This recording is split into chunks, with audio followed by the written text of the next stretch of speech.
All right, now we've got my good friend and longtime guest, Alex Michelson. He is the anchor for Fox LA and the host of statewide political show in California. The Issue Is. Alex, thanks for joining. Brian, it is good to be with you. Some behind the scenes things for people that may be watching this on video. Brian told me that this was going to be an audio only thing, and then about 5 minutes ago said that it wasn't. So I'm on vacation this week. I haven't shaved in days. I look like a mountain man, but out of respect to Brian, I tried to throw on a suit, but then wearing sweatpants underneath.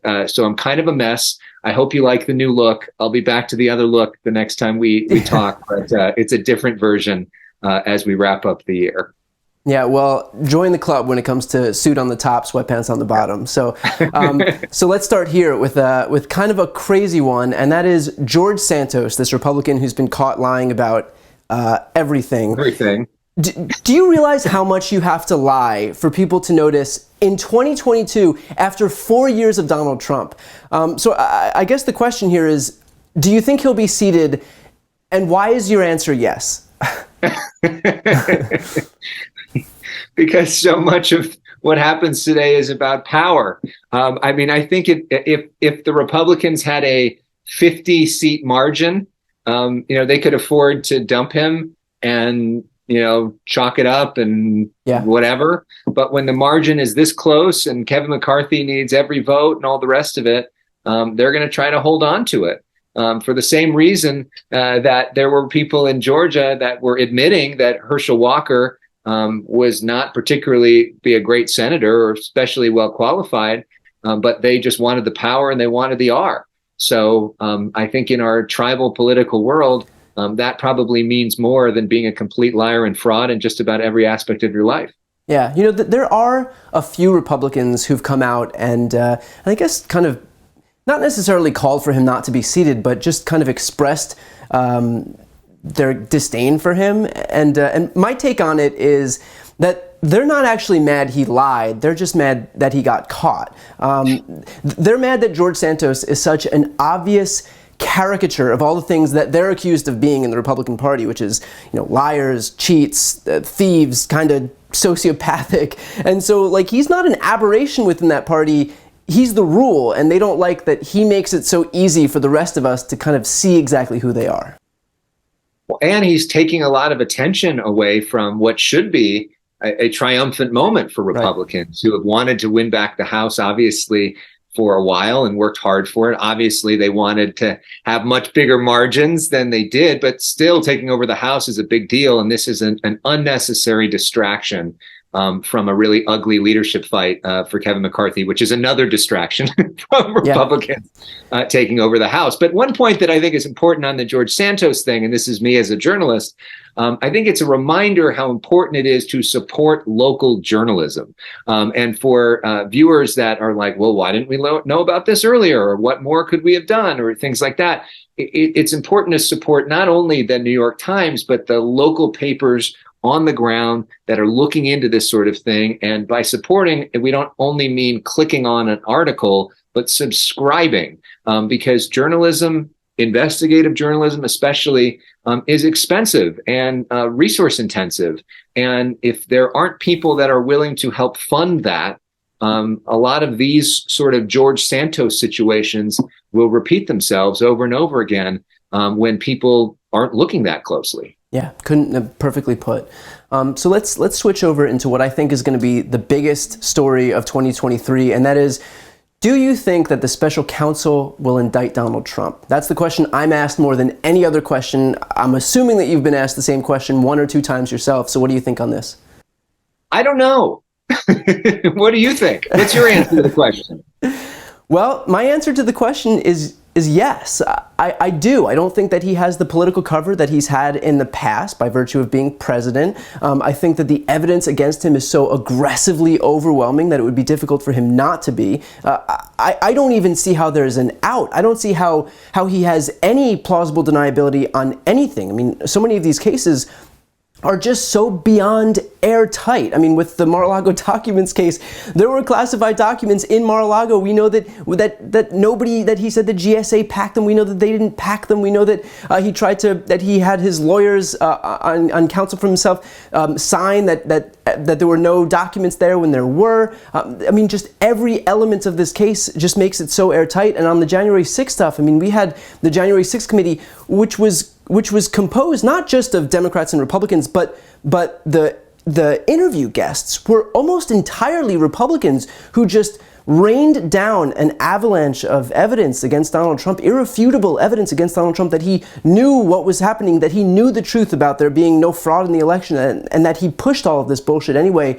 that he knew that his supporters were armed, and that he pushed for them to be able to come into his speech and march down to the Capitol anyway. So, and just issue after issue, bolstered by so many of these Republican claims, I just don't see how there's a world in which he can get out of it. Granted, it's Donald Trump. He's gotten out of it before, but he doesn't have, the political protection that he's had in the past. So I do think he'll be indicted. Now, the question becomes, what's going to happen once he's indicted? Will it be a slap on the wrist? I mean, is the guy going to get hauled off to federal prison? That I'm less likely of. So I do think that he'll be indicted. In terms of the punishment, I don't know that we'll be satisfied with what we do see in this scenario that I've made up. But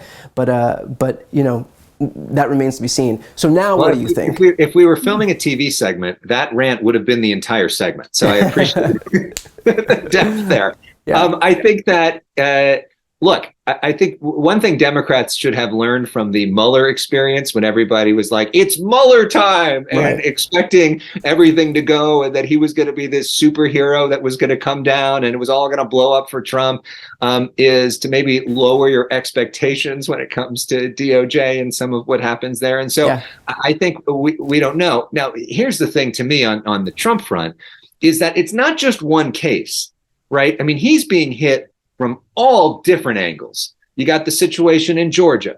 You got the situation with January 6th. You've got the stealing of classified documents. You've got the financial situation in New York, on top of something else we may not even know about, right? That's happening.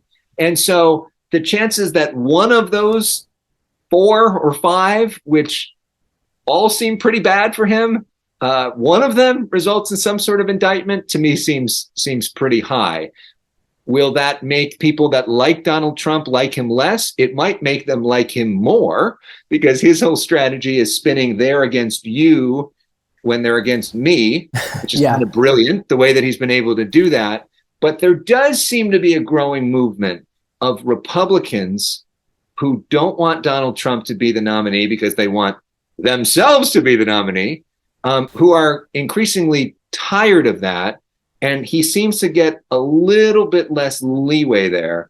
But the big question to me of 2023 is, will any of those people effectively become the anti-Trump, so that they get the best of Trumpism, they get the base of Donald Trump, but then they don't get the baggage?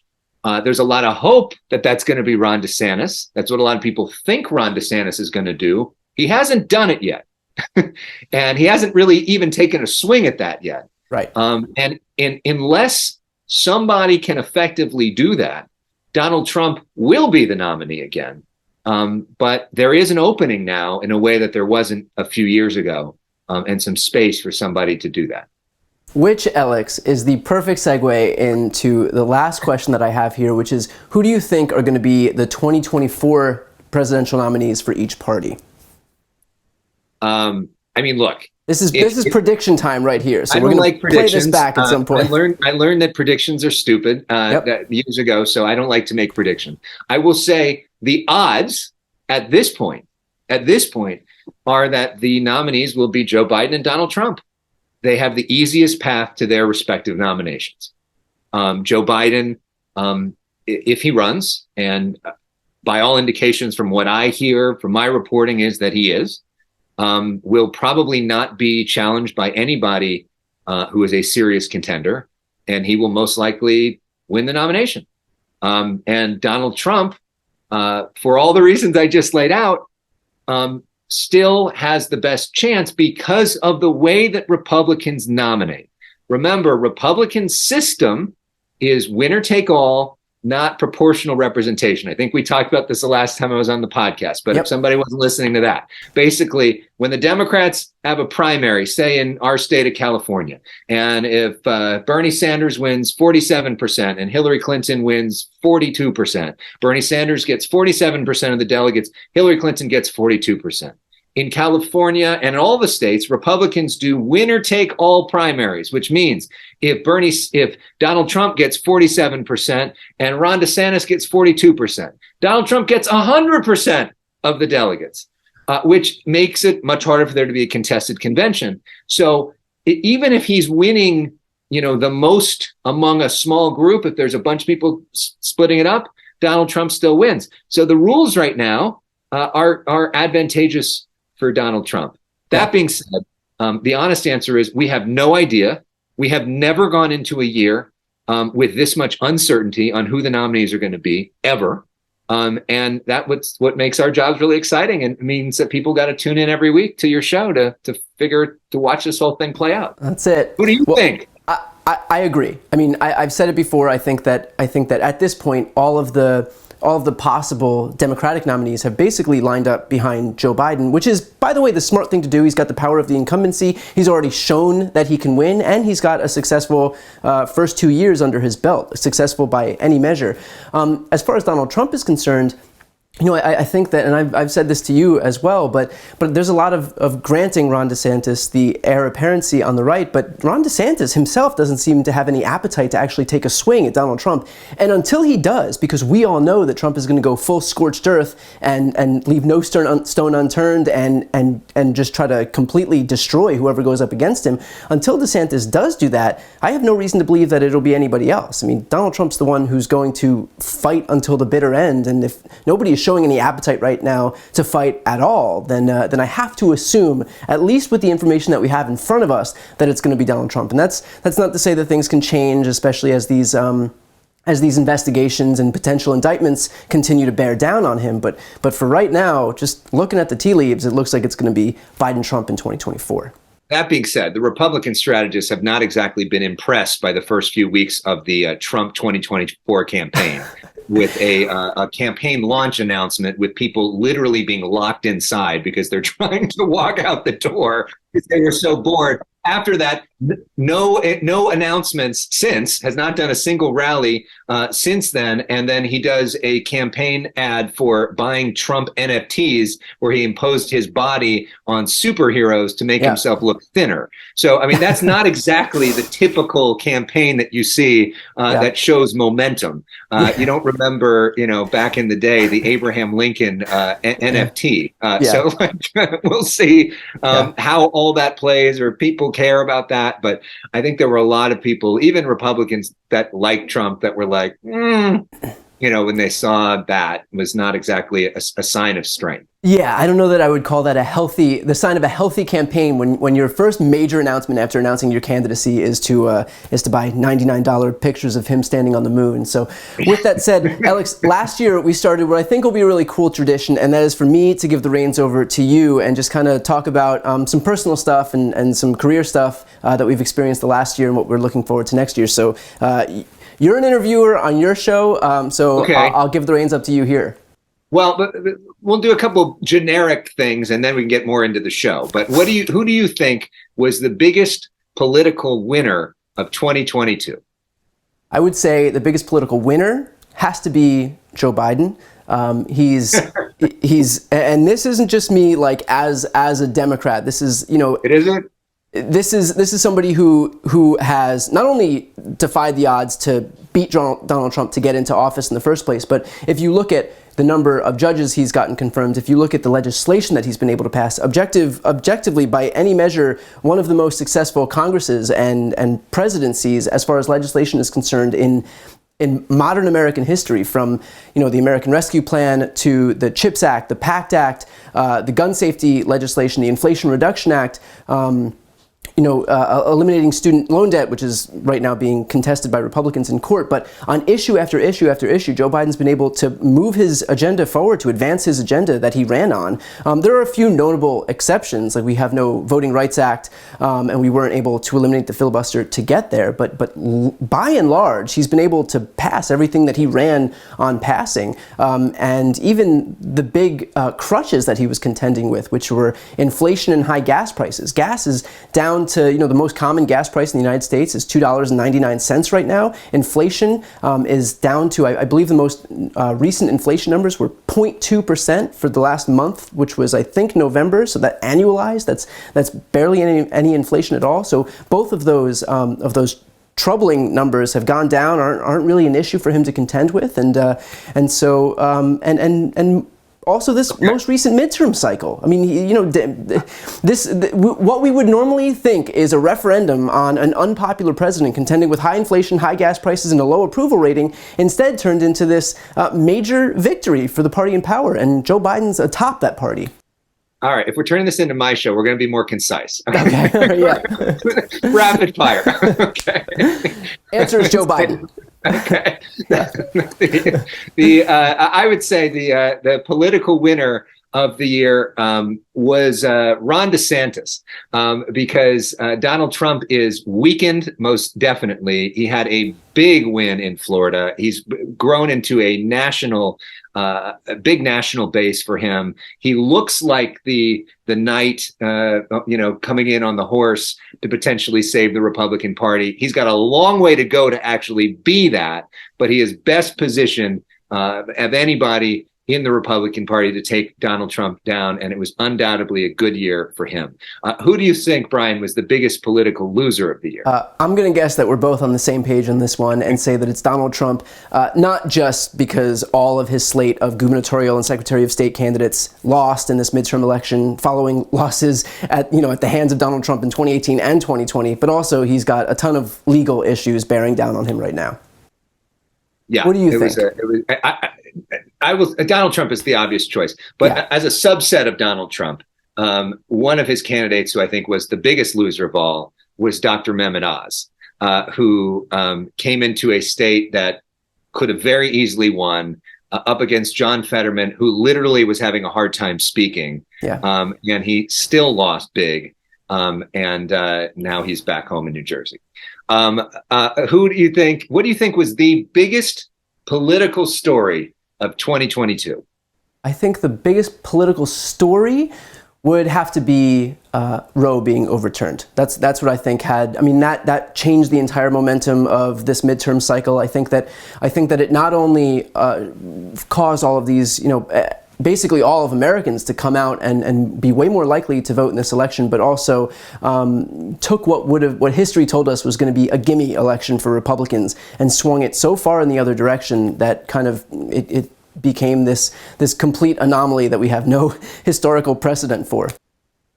I would say the most important story of the year, big picture, when we look back upon it, will be democracy saving democracy. That voters came out and said no to the extremism, to the lies, to the mistruths, and ended up sending a clear message that is not the way forward, which is a really important thing for the entire system itself to survive. That's a better answer than my answer. Your answer was good too. Both were important. Yeah. What would you say is the biggest or your favorite moment? You've had this whole year, this amazing moments on this show. What's the most memorable moment for you personally doing this show? Yeah, I feel like this is an obvious one too, but at the end of February in 2022, I went to the White House and interviewed President Biden. So that was an easy one for my most memorable moment. I mean, just to be able to go into the White House and sit down with him. And I remember the moment. I didn't even tell most people that I was doing it because I just didn't think it was real. And until the moment he walked into that room and sat down with me and fist bumped me because we were still in the middle of COVID, I still didn't think it was going to be real. So that's an easy one for me. What about you? Well, before we get to that, the follow up to that, recently, your BFF Joey B, invited you back to the White House, right? And you got to party together? Yeah, we did. He shot me a text and just checking on what I was doing this past week. The White House invited me and a number of other people. They have parties at the White House. So I went to the Christmas party this past week at the White House, which was awesome. And I've been invited for a few bill signings, but I live in Los Angeles, so it's difficult for me to pop on over to the other side of the country. It's difficult for me to get out of the house, even just to go to the gym. So, right. Getting to Washington, D.C. is tough, but it's a pretty amazing opportunity to see the White House at Christmas. So brought my girlfriend there, and it was really cool. You also were in D.C. for Christmas time. Yes, I did. I was invited by the vice president to a big California event that she did, which was really kind of extraordinary to see a lot of our Congress people and a lot of people that we interview on our show, and got to spend some quality time with Doug Emhoff, who's like the coolest guy in Washington. And Yeah. It was really fun. In terms of, for me, reporting, there were two stories that were really meaningful for me that I will remember. One was this Gavin Newsom goes national story. I remember I'm sitting at a press conference right after the Roe draft opinion came out, the Dobbs draft opinion came out, and he's at Planned Parenthood, and he just went on this rant on where the hell is the Democratic Party, and which he had never done before, and started sort of attacking the party infrastructure in a way that was really aggressive and interesting and got a ton of attention. And I was with him a few weeks later and asked him about it. And then he took it another step further and got a tremendous amount of national attention. So much so that he went to the White House, and I went as the only reporter with him to the White House, and was with him at the White House and on Capitol Hill, and interviewed him there. And to see him sort of test the waters, but also at the same time saying to them, I'm not running, and delivering that message to Jill Biden and to Ron Klain. And that was a really fascinating story. And for me personally, the story I covered the most was the race for LA mayor, and got a chance to cover it very closely. Covered both Rick Caruso and Karen Bass on their first day of the campaign, on the last day of the campaign, organized the first debate between the two of them in the spring, and the first debate between them in the fall, and was with Karen Bass right after her house was burgled, and was with Rick Caruso when he got the Snoop Dogg endorsement. And Yeah. it was all these sort of random, wild, did the first interview with their kids, and was with Kamala Harris and Karen Bass together. I mean, it was like a wild ride to be on. And in the end, Karen Bass won that race. And it's going to be a huge challenge for her. One of the stories I'm going to be following most closely is, can she do what she promised, which is to build a coalition and to tackle this huge issue of homelessness, which not only LA is dealing with, but most of the big cities around the country are dealing with as well. And can they all work together to sort of have models that might be able to be replicated around the country, I think is something that a lot of your viewers and listeners probably are focused on as well. Yeah, that's going to be probably the biggest story out of California in the next 2 years. So you'll be the guy to go to on that stuff. Yeah, we'll see. And finally, any personal notes that you want to share as we wrap up the year? Yeah, I've been thinking a lot about what my goals are as we move into 2023.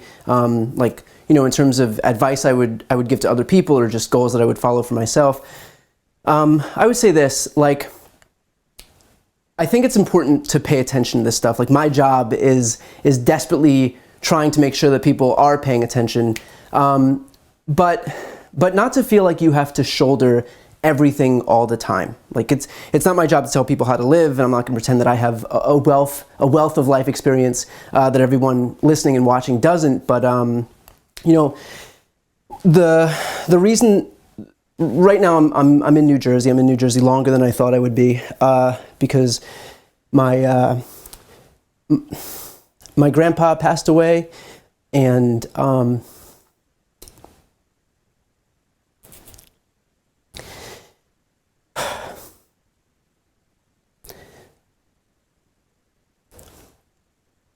so if I could very humbly offer some advice, it's to take some time for yourself and your family and your health, and to have some fun.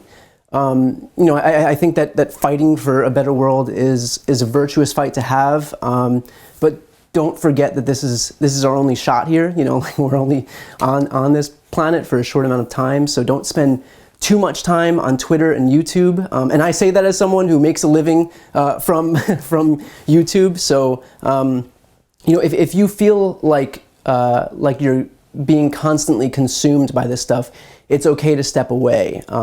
This is a marathon, and so I would just offer to make sure that you're not treating it like a sprint, because you know, we've got a long fight ahead of us, but to make sure that we're also saving some time to pay attention to what's important beyond the political stuff. Can you tell us a little bit about your grandfather and what made him so great? Yeah, he was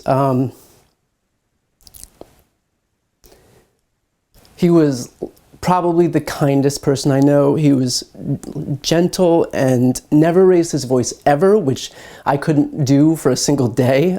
He's basically the pinnacle of what I could aspire to be. He's kind. He made time for his family all the time, and he was everyone's rock. He was just he's just one of those people that are just good.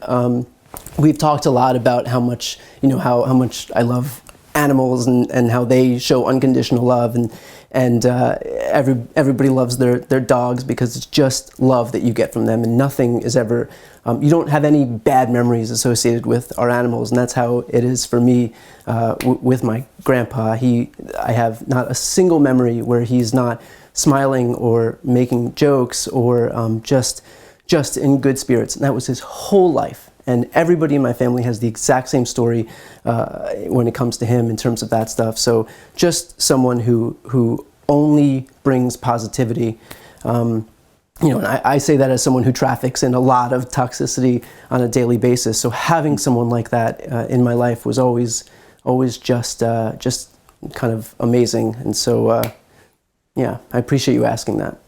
Well, on behalf of your viewers and listeners and fans and friends, you know, we're all thinking about you and praying for you if that's your thing. We're sending you love virtually or in person or whatever, and know that you are supported by a vast network of people all around the world who care about you, and also how proud we all know that your grandfather must have been of you and what you've done with this platform. What an incredible year you've had.